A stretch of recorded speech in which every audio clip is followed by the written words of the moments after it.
দেশ এক চরম সংকটকাল অতিক্রম করছে। আমাদের জুলাই বিপ্লব সম্পন্ন হয়েছে এমন দাবি আমরা করব না, কারণ কেবল শুরু হয়েছে লড়াই। আপনারা জানেন আমাদের চারপাশে শত্রু পরিবেষ্টিত আমরা আছি। আমাদের মূল শত্রু ভারত।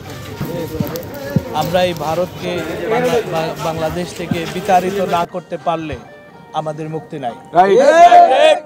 আমরা ৩২ নম্বর ভেঙেছি, তার প্রভাব অতি সুদূর প্রসারী। আমাদের এই প্রোগ্রামটা আমরা আসলে পিছিয়ে দিতে চেয়েছিলাম, কারণ এইরকম একটা সংকটপূর্ণ অবস্থায় আমাদের এইভাবে দেশের মধ্যে যে অস্থিরতা চলছে তার মধ্যে আমাদের এইখানে আসাটা খুব বুদ্ধিমানের কাজ না, কিন্তু তারপরেও আমরা এসছি, কারণ আমাদের এই প্রোগ্রামটা পূর্ব ঘোষিত ছিল। আমাদের এখান থেকে পিছিয়ে যাওয়ার কোনো সুযোগ ছিল না।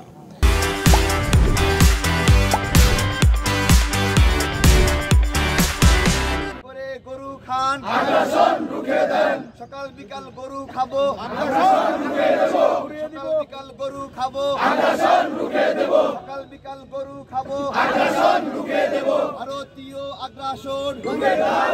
গরু জবাই করার উদ্দেশ্য হলো এই গরু রাজনীতির মধ্য দিয়ে ভারত মুসলিমদেরকে নিপীড়ন করে। গরু খাওয়ার অপরাধে মারে, গরু ব্যাগে রাখলে মারে, এই হলো তাদের রাজনীতি। জয় শ্রীরাম বলবে আর মানুষ মারবে। তো এই হিন্দুত্ববাদের যে আগ্রাসন, তারই প্রতিবাদ আমাদের এই জিয়াফত। আপনারা জানেন মহাস্থানগড়ে শাহ সুলতান বলখি রহমতুল্লাহ আলাই হিন্দু রাজার নিপীড়নের বিরুদ্ধে গরু জবাই করেছিলেন এবং সেখানে জিয়াফত করেছিলেন। এটা একটা ঐতিহাসিক সংস্কৃতি আগ্রাসনের বিরুদ্ধে। আমরা সেই কালচারটাই সারা দেশে করছি জিয়াফতের মাধ্যমে, এবং বিশ্ববাসী সবাই আমরা যদি একবারে প্রতিবাদহীন ছেড়ে দেই। গতকালকে একজন নাগরিককে হত্যা করলো সীমান্তে, বিএসএফ হত্যা করে নিয়ে গেল একজন কৃষককে। এটা তাদের অভ্যাসে রূপান্তরিত হয়েছে যে তারা বড় ভাই ইচ্ছা করলেই মারতে পারে, এইরকম একটা অবস্থা। আমরা এগুলোর প্রতিবাদহীন ছেড়ে দেব না। আমরা ভারতের আগ্রাসনের বিরুদ্ধে প্রাথমিকভাবে ভারতের পণ্য বয়কটের আন্দোলন শুরু করলেও এখন আন্দোলনটা ভিন্ন মাত্রায় চলে গেছে। আমাদের বিরুদ্ধে তাদের যে আগ্রাসন, সেই আগ্রাসনের প্রতিবাদ জানাতে আমাদের আজকে লং মার্চ। আমরা আজকে আছি চাপাইতে। আমাদের উদ্দেশ্য সম্পর্কে আপনারা ভালোই জানেন। এরপর আমরা স্পষ্ট জানিয়ে রাখতে চাই যে বাংলাদেশ একটি স্বাধীন সার্বভৌম রাষ্ট্র। এই রাষ্ট্রের উপরে অন্য কারো কোনো নীতি চলতে পারে না। অন্য কোনো দেশ জাতির আগ্রাসন এর বলে আমাদের উপরে চলতে পারে না। আমাদের দেশ যদিও স্বাধীন হয়েছে, কিন্তু আমাদের সেই স্বাধীনতা, আমাদের সেই স্বকীয়তা এখনও আমরা পাইনি ঠিক মতো। কারণ আমরা তখন থেকেই ইন্ডিয়ার চক্রান্তে, ইন্ডিয়ার ষড়যন্ত্রে, তাদের ইশারার ভিতরে আমরা সবসময় একটা আবদ্ধ আছি। হ্যাঁ, আমরা স্বাধীনভাবে কিছুই করতে পারি না। তো এই সীমান্তে যে সমস্ত আক্রমণ, এগুলো এটারই একটা প্রমাণ যে আমরা এখনও স্বাধীন নই, আমরা ইন্ডিয়ার আওতাধীন এখনও।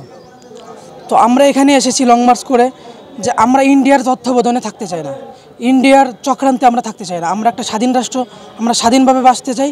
এই সীমান্তের মানুষ যে আমাদেরকে সাহসিকতা দেখিয়েছে, এই সাহসিকতায় আমরা তাদেরকে আরও উৎসাহ উদ্দীপনা দিতে চাই। সীমান্তে যে তারা বিভিন্ন ধরনের উচ্ছৃঙ্খল করে আমাদের বাংলাদেশের দিকে ফেলানি সহ আরও বিভিন্ন হত্যাকাণ্ড, তো এই দিকগুলোর প্রতিবাদ জানানোর জন্য আমরা এখানে আসছি। এখানে এসে আমরা, তারা তো হিন্দু, তো তারা তো গরুর ব্যাপারে তারা খুব মানে